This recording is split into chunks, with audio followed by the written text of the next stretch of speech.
So, the American Foundation for Suicide Prevention, we are the largest privately funded organization in the country who focuses on suicide prevention, education, research, advocacy, and support. We have 73 chapters, in one in every state, plus DC and Puerto Rico. And we are constantly providing programming and support across the country to absolutely anybody who needs it from us.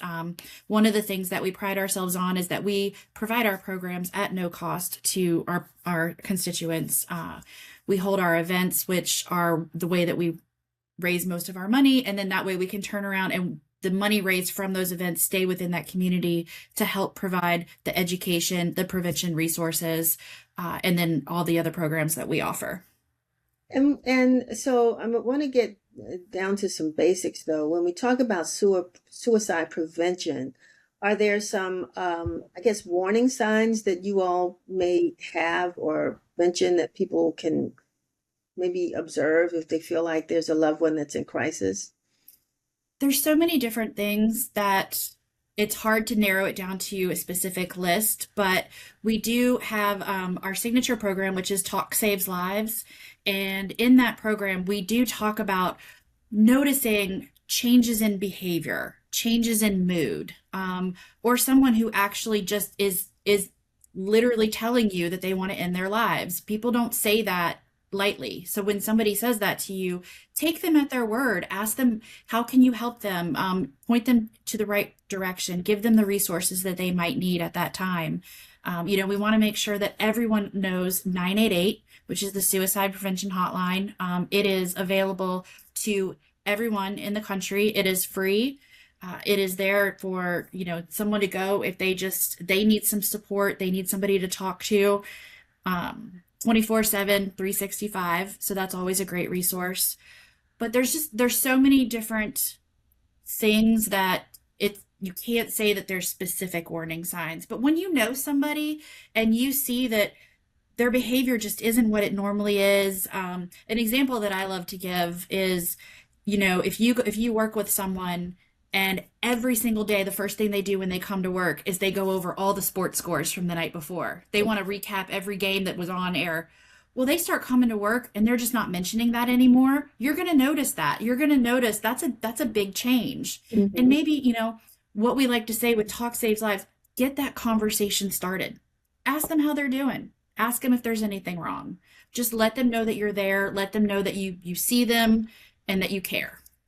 Everybody's so stressed right now. Everybody. And Yes. so sometimes maybe taking on where you see something, you don't want to take that on because you just don't think you yourself have the capacity to help that person. So, I mean, how do you subtly say, look, to that person? Do you give them like a little card and say, you might be interested in dialing this number or something? I mean, there's nothing wrong with doing that Yeah. because that might be just the thing that they need, and letting them know. I actually I keep these on hand with me all the time.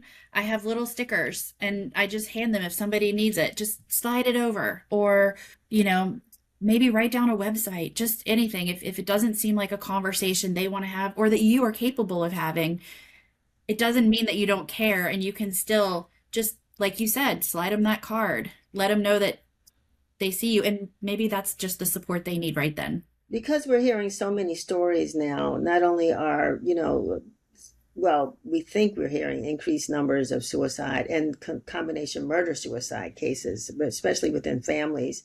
I mean, are the statistics going up or is it just our imagination? I think it's media. They just talk about it more. Yeah. Unfortunately, can be a sensationalized topic. And so I can't personally say whether the statistics have gone up or down specifically because of that, but I just know that with the amount of media that we currently have between social media and nothing's hidden anymore. Nothing stays, behind scenes for long. I think more people just hear about things that have probably always been going on. And things we don't hear really, because suicide is, from a media perspective, it's always a difficult thing to talk about because you don't want to, encourage, you know, someone to do something. So he's very careful how you report these stories. But Yes, we actually have a program that we offer. We have a safe speaking program that we work with anyone who volunteers with us. We work with the media to make sure that we're, safe reporting, safe speaking, because it does matter. It matters how you talk about it. It matters the language that you use.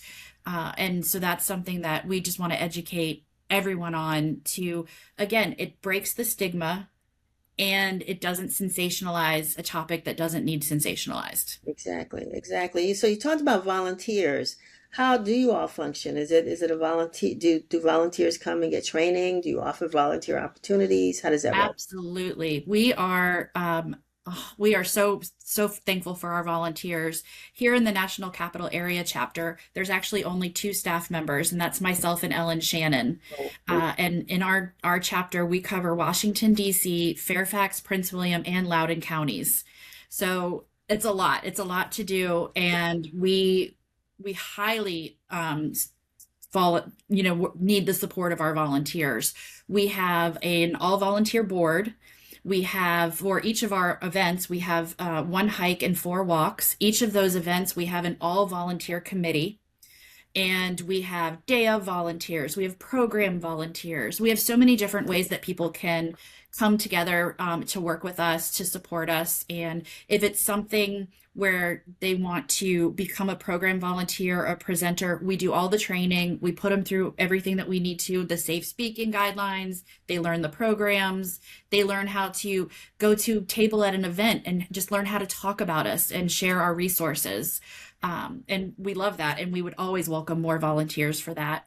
But we also highly, rely on day of volunteers when we do have our events. There's so much that goes into putting on an event that we love the people who just want to come out for that day and help us with the hard work of setting it up and running it and tearing it back down. you have something coming up soon?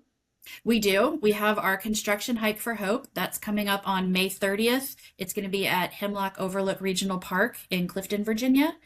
And it is this particular event is geared towards the construction industry because we have found that within the construction industry, the rates of suicide are just so high. On average, they lose 12 people a day to Oh, suicide. And so this is an epidemic that we need to focus on and really help figure out what's going on and what we can do to help lower those numbers. So we're really looking forward to our hike. sorry, Kristen, is that a local or a national phenomenon? What is it? That is national. That is national. Okay. We actually, about 3 years ago, Bechtel, which is a very large construction company, came to AFSP to address this problem, and they granted us a $7 million to work specifically on suicide in the construction industry. So in the last about 2.5 years, we've been putting a lot of resources towards the research and the education and prevention, which is what brought the construction hike for hope to live. And now, we're growing that there across the country. And we want to get that word out. We want to get that community together, let them know that we're here, that there are resources that they can use. We've actually created a separate website, hardhatcourage.com. And it is a website that we encourage anyone in the industry to visit. It is full of tools and resources that can help them learn how to have a conversation with their coworkers, learn how to ask for help if they're the ones who need it. And it really gives them a lot of ways to jumpstart those and to feel more comfortable having these conversations. And We want to break that stigma of tough guys don't talk about their feelings. And yes, we do. Everybody talks about their feelings. We need that. So I we're was really looking forward to the hike, and we want to have everybody in the DC metro area come join us Saturday, May 30th, and registration and opens at 8:30 and the program starts at 9:30.